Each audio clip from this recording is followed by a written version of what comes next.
Doctors of Reddit, what is the weirdest thing a patient wouldn't admit? MRI tech here. I've had a lot of big tough men deny they are claustrophobic. I position them on the table, usually laying on their back, and confirm with them they are comfortable before putting them in the MRI. Literally 5 seconds after I put them in the MRI, they are in a panic or screaming "get me out." After bringing back out, I ask if they felt anxious in the MRI, while their face is already flush and perspiring. It's always no. I was uncomfortable laying on my back or another lame excuse to continue denying claustrophobia. Even though I do step-by-step communication with them and nothing was said before. There is nothing wrong with having claustrophobia, I tell them. But they always shrug it off as something else. I'm not a doctor but work in the medical imaging field. I once went to a site in Texas and repaired their MRI machine. I asked the staff if they wanted to test the machine on a patient before I left to fly back home. They said yes. They had a co-worker there who needed his knee examined.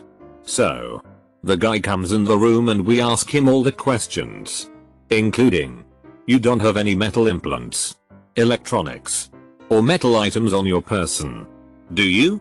He assured us he did not. So we put him in position and wham. The MRI machine, a big magnet, yanks his concealed carry pistol out of his waistband into the magnet. Did $20,000 worth of damage to the machine. Had a homeless patient come in for a colostomy bag replacement. He said it got dislodged while sleeping. No big deal. Life on the streets is rough and shit happens. He came in 3 days in a row for the same complaint. By day 3 everyone knew the guy was lying about it falling off. Come to find out he finally told one of the doctors he was selling his colostomy site on the streets as a Detroit sidecar. Look it up on Urban Dictionary. I always wondered if he charged extra for dirty talk. I had a patient in clinic who said he'd been feeling a little lightheaded lately and wanted to know what was going on. He said he drank maybe 1 beer per week. At one point in the visit he passed out and vomited on me. When he came to, I asked him if this had happened before. He said yes. I asked him if this is what he meant by lightheaded. He said yes. I got some labs. How sodium was super low. At this point I asked if he timed the truth about his drinking since this was pretty clearly a case of beer potomania. He eventually admitted that he drank at least 6 beers per day and almost never ate food. Yeah. No shit. We did manage to keep him from dying. So that's a plus. Not me and not a doctor. But my mom's a dentist and I used to help her with her files and stuff. One day this dude had an appointment booked on a Saturday morning and you could smell like 50 different kinds of alcohol on him. I swear. It was like a fucking brewery. The fucker was also clearly shit-faced and probably didn't even sleep that day cause we found him by the front door while opening up the place at 7 a.m. and he was waiting there for God knows how long. He didn't want to admit he went out last night to drink. Instead he insisted that his wife had told him to rinse his mouth with moonshine in order to sterilize his rotten tooth before my mom pulled it out, beyond saving, and that's saying something when it comes to my mom. The woman absolutely hates pulling out teeth. When he opened his mouth it was death.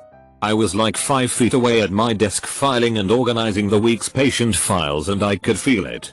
This motherfucker probably hadn't brushed his teeth in the past week. He never admitted he was sloshed. Which makes it worse seeing as this was a small town and he was the guy that held the title of town drunk. Med student. Went to see a patient for my practice physical. These are all volunteers and we don't get charts or anything, just a slip of paper with their name and chief complaint. I walk into the room and this elder gentleman is holding his cup of coffee and didn't shake my hand, which threw me off guard. Then I noticed one of his hands was much weaker and kind of scrunched up and he didn't move it. So I asked him about it and he was like, "No, it's fine. See?" And proceeded to move it like a 1/2 inch. It clearly was not fine. I'm sweating now cause these are mainly just opportunities to talk with patients and these are supposed to be a breeze, but this guy looks like he had a stroke and had no idea. Turns out he was just messing with me. But I was ready to call in a real doctor cause I was freaking the fuck out. Edit. The dude really did have a stroke. It was 15 years ago and only affected his one arm. He just liked to pretend it was fine. Once he made that clear, the rest of the history physical was great. Patients lie about the most mundane things. They will tell you they don't smoke cigarettes when you can smell it all over them. You can see a pack in their purse. And you physically saw them smoking outside before they came in for their appointment. That's not what annoys me though. What annoys me most is that patients will Google what they think is their diagnosis. Admit they did. Get their diagnosis right. Then argue with you about the recommended treatment and deny having read that also. The classic example is bronchitis. Patients will Google it. Read the Wikipedia article. Then still come in and demand antibiotics. When you confront them with this, they will pretend they didn't know that they read that antibiotics do not work. They do this with almost any disease in which the treatment is conservative management, and yet they will still come in asking for treatment that has no evidence. If you are going to become an internet expert, don't do it 50% and deny you didn't read the part about treatment. Edit. Roughly 80% of what comes into urgent cares can be managed at home with nothing. Stressed. Drink fluids. Take Tylenol. I am a doctor. Not a single random thing up my ass so is weird to me anymore. Is so heard or seen it all. Nor is it that surprising when somebody is wacko enough to claim they got Lyme disease sexually from their husband, who got it vertically from his mother. And that's why they are sterile. If you weren't aware. This is bonkers. The actual weirdest thing for me was that one time when a severely obese person just refused to admit they ate anything but one small salad a day. It just comes down to math. You cannot get up to 500 pounds unless you put 500 pounds of stuff into you at a decent pace. Plus we found a snack wrapper in the inaccessible folds of your pants. Jeebus. One of my lecturers told us a story of when he worked in ED. There was a man who refused to acknowledge or tell them how a joke got stuck in his rectum. They were taking him to the OR as it has created a vacuum seal and couldn't be removed without shattering, but realized his BSL, blood sugar level, was off the charts. Really high. They were considering postponing the surgery to work out WTF was going on. When he ended up talking, he told them the jar was full of honey before it got lodged and was rapidly absorbed by the rectum, causing the insane levels. What? Oh bother. Other than all the random things that end up in rectums accidentally? Drunk electrician with the longest drill bit I've ever seen sticking through both legs and impaling his scrotum in between like a really gross kebab. He was so drunk he thought he broke his hip. Denied owning any drill bits or for that matter having been drinking. Most common are the numerous drug tox screens we do that come back positive for something and everyone is shocked. Borderline offended it got into their system. Had a patient in hospital. I forget what for. The point is that he disappeared for a few hours. When he came back he was tachycardic to 160 BPM. Massive pupils. Couldn't sit still. We asked him what he'd taken while he was out. Nothing. He swears. He went to the pub and just drank lemonade. Okay. We say. We're gonna take some blood and find out what you've taken. He then pipes up the friends he was with would think it was funny to spike his drink. What? We asked. Did he think they might have spiked his drink with speed? He says. What do you know? Blood confirmed that he had taken speed. But he insists he didn't take it. His drink was spiked. I'm a CT tech and I was to scan a woman's abdomen for belly pain. She and her girlfriend were there. I have to have a pregnancy test. I have to have one done. I can't radiate a fetus. I even ask none, so no exceptions. She denies up and down she's pregnant. And then, after the test I did, it said she was. She denied it and demanded a blood test. Since she was a lesbian and never has sex with men. Well, the blood test came back positive also, surprise. And the argument that ensued was biblical. She was arguing with her girlfriend and the nurses and the doctor. I never ended up scanning her and they chalked up her pain to her being pregnant. The look on her girlfriend's face when I said it came back positive was one I will never forget. Edit. Because I've gotten this comment a lot. The woman in the room with the patient was her and they had been together a long time. and the patient had given her so permission, in writing, to allow her to hear her medical information. Many of you are saying you shouldn't have told her in front of her so. And you're partially right in a way. But the patient had given her so that permission. And I did not question it. Had she not, I would have asked her so to leave the room. You can give anyone you deem necessary access, or no access, to your medical information. It's not limited to spouses. I'm a pediatric dentist. So maybe not the type of doc you were looking for. But this one throws me for a loop every time, so I'll share it. When I sedate kids, they have to be NPO for 8 hours before. So I always ask if they had anything to eat or drink in the morning. Parents never want to admit their kid ate or drank. Even when I remind them it's very important, because if they vomit and aspirate they could die. Often they try to minimize it and say it was just a few bites. But one kid walked in eating a bag of Cheetos at reception, and then the parent insisted to me that they hadn't eaten. Yeah. I'm 100% not sedating your child today. That they don't know how to read. Is I've been taught the trick of handing a paper upside down to them to see if they can read. It's also good to know if they don't. So you can make extra sure they have a full understanding of their instructions instead of saying to read the details on the sheet. Once had a woman come in for us possible yeast infections. On exam she had a glass bottle stuck in her vaginal filled with urine. Totally wouldn't admit it was hers or explain how it got there even after we removed it. Just kept saying "I think this is all a joke and you put it up theories." Yeah. She was totally trying to cheat a drug test. Definitely. The bottle had an overly complicated apparatus which allowed her to discreetly trigger the urine to come out, which made it all the more weird. She pretended we hadn't just pulled CIA tech out of her cooch. A very sad one. My mother was a paramedic and she was called to a drug OD. A young male, in his late teens, was drifting in and out of consciousness. Before my mother could treat him, she needed to know what drug he had on so my mother could administer the relevant drug. He refused to say in case if the cops showed up and got him done. He was petrified of the consequences that actually didn't exist. You can't be arrested for having drugs in your system. He continued to deny he took any drug to avoid this scenario from happening. But despite my mother insisting to him that he will be okay, he sadly died there and then. I work in an ER taking medication histories for patients that are being admitted. The amount of patients that tell me not to add things to their history is ridiculous. They say that they don't take things like their Norco very often, and after asking a lot I got them to admit they took it today. The best one though is asking husbands about their ED medication. I have to find out when they last took any of their medication, and if a spouse or significant other is in the room the husband gives them a weird look. Like I hope I say the right date so she doesn't think I am using the ED medication with someone else. Guy came in with excruciating back pain. And MRI showed severe bursitis. Well, we knew he had a history of IV drug abuse.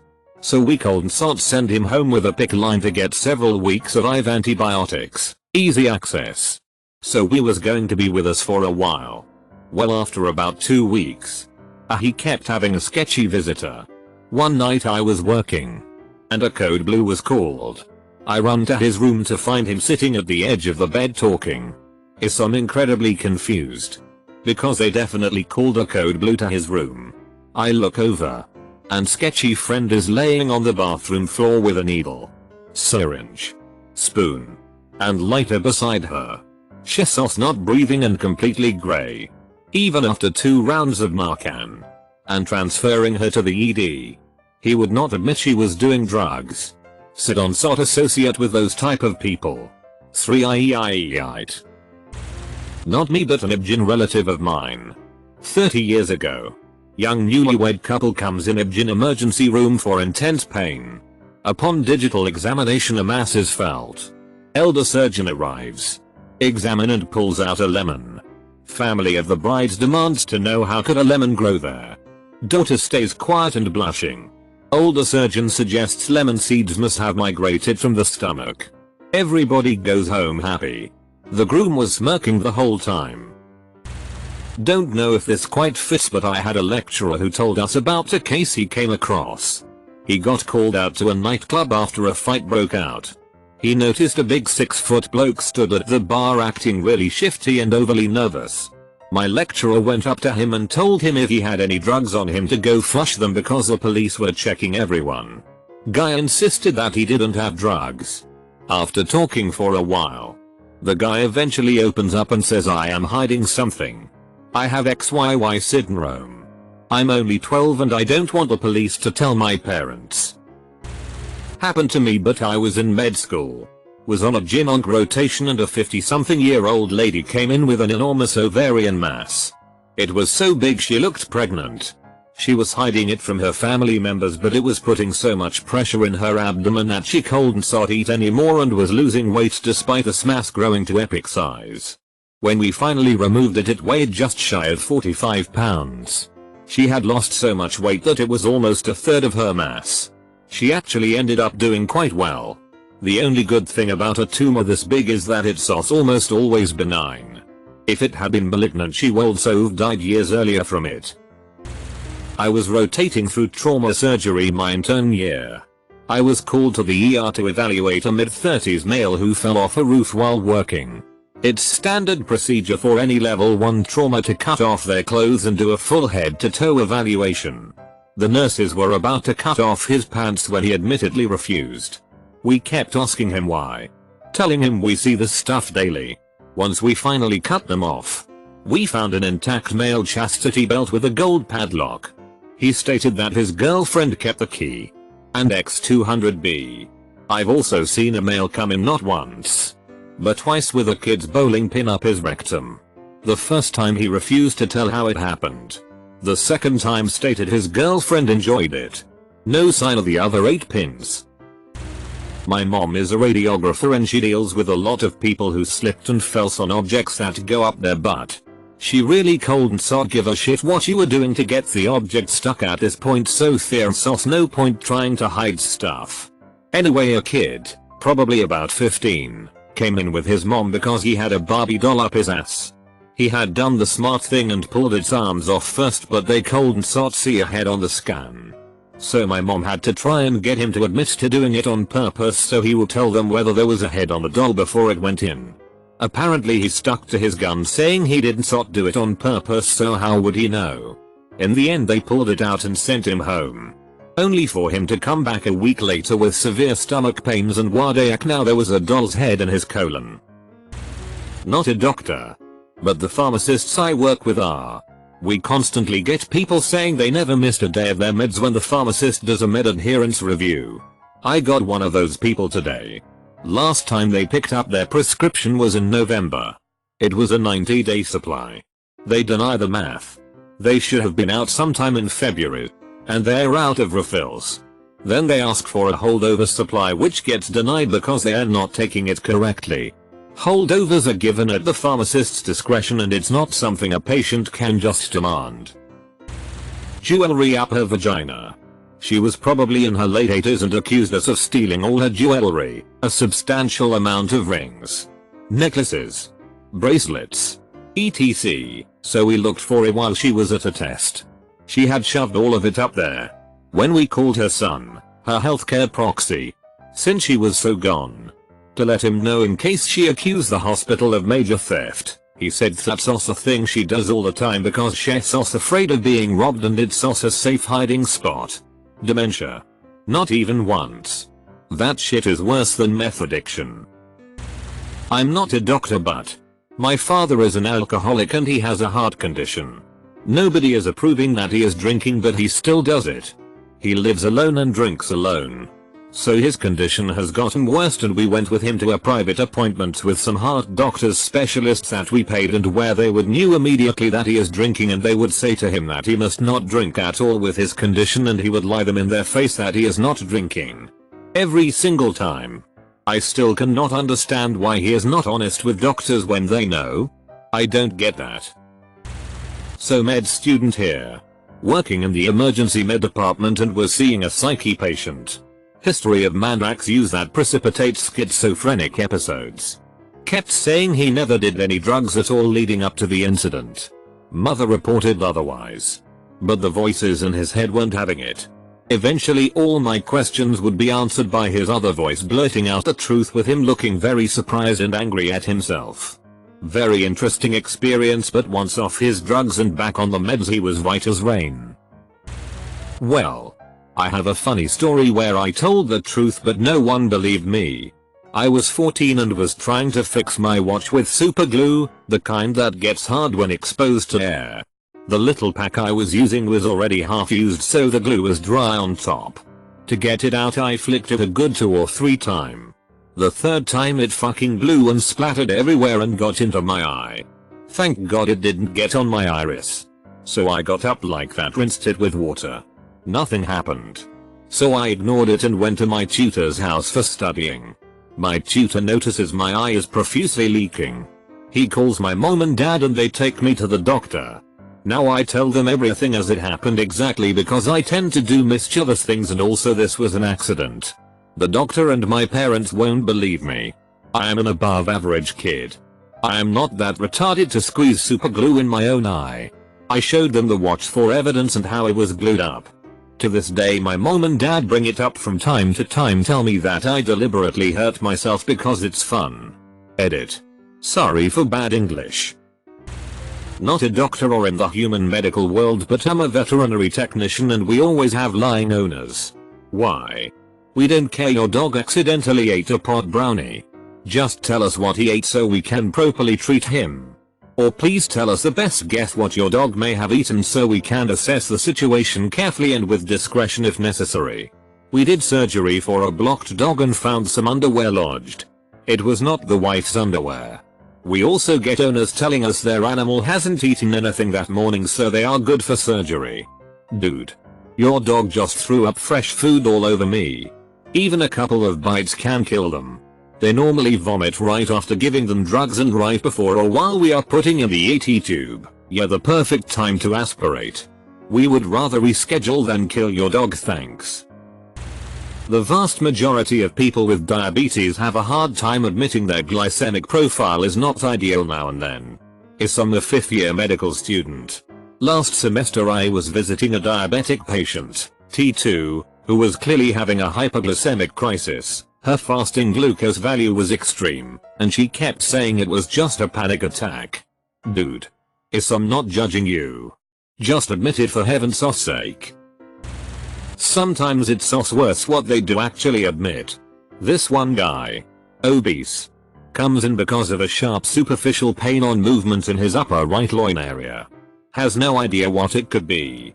Takes 2 nurses and me to lift up his belly. Aside from some rash and fungus in the creases. Fierce also a large wooden splinter sticking in his skin.